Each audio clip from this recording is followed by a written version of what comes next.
नमस्कार, मी पंडित गायकवाड आणि आपण पाहत आहात ॲक्ट 20 न्यूज. आता पाहूयात शहरातील काही महत्त्वाच्या घटना घडामोडी.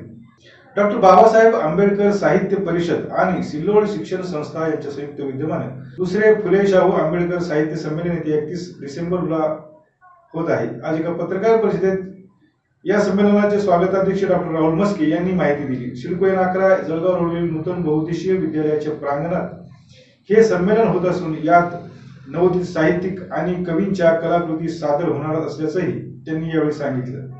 यावेळी प्रसिद्ध साहित्यिक डॉक्टर ऋषिकेश कांबळे, डॉक्टर प्राध्यापक मोहन सौंदर्य आदींची उपस्थिती होती. बाबासाहेब आंबेडकर परिषद, साहित्य परिषद आणि सिल्लोड शिक्षण संस्था या दोघांच्या संयुक्त विद्यमाने हे साहित्य संमेलन संभाजीनगर शहरामध्ये आपण आयोजित करीत आहोत. 31 डिसेंबर 2023 व 1 जानेवारी 2024 या काळामध्ये या साहित्य संमेलनात शहरामध्ये साहित्य संमेलनाचं उद्घाटन खासदार सुप्रियाताई सुळे आणि या साहित्य संमेलनाचं अध्यक्षस्थान हे आदरणीय उपराकार लक्ष्मण मानेसाहेब आणि या साहित्य संमेलनाचं समारोप जो आहे तो माननीय फमू शिंदे साहेब यांच्या उपस्थितीत होणार आहे. साहित्य संमेलने उदंत झाली, खूप झाली. मला असं वाटतं की साहित्य शिक्षण या संदर्भामध्ये किती आणखी मोठ्या प्रमाणात व्हावीत ही आमची अपेक्षा आहे. कारण की त्यातून एक नव समाज निर्माण होणं, चांगले साहित्यिक निर्माण होणं, शैक्षणिक प्रगती उंचावणं ह्या गोष्टी होणार आहेत. त्याच्यामुळे जेवढ्या जास्त प्रमाणात साहित्य संमेलनं आणि या शैक्षणिक बाबी घडतील ते मला असं वाटतं हे शैक्षणिक दृष्टिकोनातून, मानसिक वैचारिक दृष्टिकोनातून अत्यंत चांगल्या गोष्टी आहेत. महाविद्यालयीन विद्यार्थी, प्राध्यापक येणार आहेत.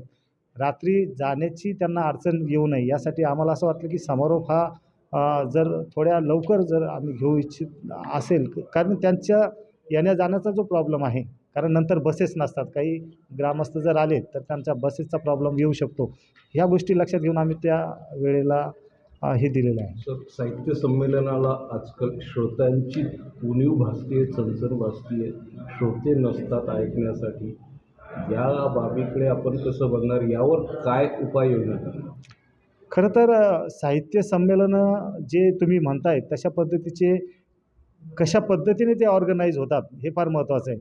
आम्ही जे साहित्य संमेलन या ठिकाणी आयोजित करत आहोत त्या साहित्य संमेलनाला या अशा पद्धतीचं काहीच नसणार. कारण आम्हाला ज्या पद्धतीने फोन आलेत की साहित्य संमेलनामध्ये त्यांना इन्व्हॉल्व व्हायचं आहे आणि कालपर्यंत कवींनी सरांना मला कॉन्टॅक्ट करून आमचीही नावं त्यात घ्या, आम्हालाही सादरीकरण करू द्या, अशा पद्धतीने आम्हाला सारखे फोन येत आहेत. याहून आम्हाला असं दिसून येतं की फार मोठ्या प्रमाणामध्ये या ठिकाणी कवी, लेखक आणि रसिकसुद्धा जॉईन होतील असं वाटतं आहे. डॉक्टर बाबासाहेब आंबेडकर साहित्य परिषदेच्या वतीनं हे संमेलन होतं आहे आणि त्यात सिल्लोड शिक्षण संस्थेचा ठळक असा सहभाग या संमेलनाच्या आयोजनात आहे. हे संमेलन अतिशय उत्तम पद्धतीनं पार पडेल असा एक विश्वास मला आहे. डॉक्टर राहुल मस्के हे या संमेलनाचे स्वागताध्यक्ष आहेत. समाज आणि संस्कृतीची नीट अशी बांधणी व्हावी, जे काही समकालीन प्रश्न आहेत हे समकालीन प्रश्न या साहित्य संमेलनात चर्चिले जावेत, अशा पद्धतीनं या साहित्य संमेलनाचं आयोजन केलं गेलेलं आहे. यातले काही परिसंवाद, 3 परिसंवाद आहेत. एक कवी संमेलन, एक कथाकथन सत्र, अशा पद्धतीनं या संमेलनाचं आयोजन आहे. डॉक्टर बाबासाहेब आंबेडकर साहित्य परिषद या परिषदेचे अध्यक्ष डॉक्टर मोहन सौंदर्य, त्यांची टीम आणि सिल्लोड शिक्षण संस्था हे संयुक्तपणे संमेलन घेत आहेत. मला खात्री आहे की हे संमेलन अतिशय उत्तम पद्धतीनं पार पडेल, यशस्वी होईल. आपण स्वतः लेखक, समीक्षक, केवळ अखिल भारतीय मराठी साहित्य संमेलनालाच निधी द्यावा असं नाही, महाराष्ट्रामध्ये जी काही प्रादेशिक संमेलनं होत आहेत त्या प्रादेशिक संमेलनांना सुद्धा शासनानं निधी दिला पाहिजे.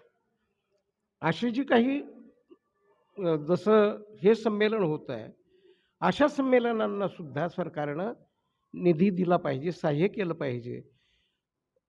महाराष्ट्रभरात अनेक प्रदेशात म्हणजे जे विभाग आहेत आपले महसूल विभाग 7 महसूल विभाग आहेत या 7ही महसूल विभागात भिन्न भिन्न प्रकारचे साहित्य संमेलनं होतात आणि हा निधी सरकारचा निधी म्हणजे कोणाचा निधी आहे? अंतिमतः तो जनतेचाच निधी आहे आणि म्हणून केवळ अखिल भारतीयालाच द्यावं असं नाही. त्यांना द्या तुम्हाला एक ती मोठी धमनी आहे हे मान्य आहे, सांस्कृतिक धमनी आहे हे मान्य आहे. पण याबरोबरच अन्य संमेलनांना सुद्धा अगदी विद्रोही साहित्य संमेलनाला सुद्धा निधी दिला गेला पाहिजे.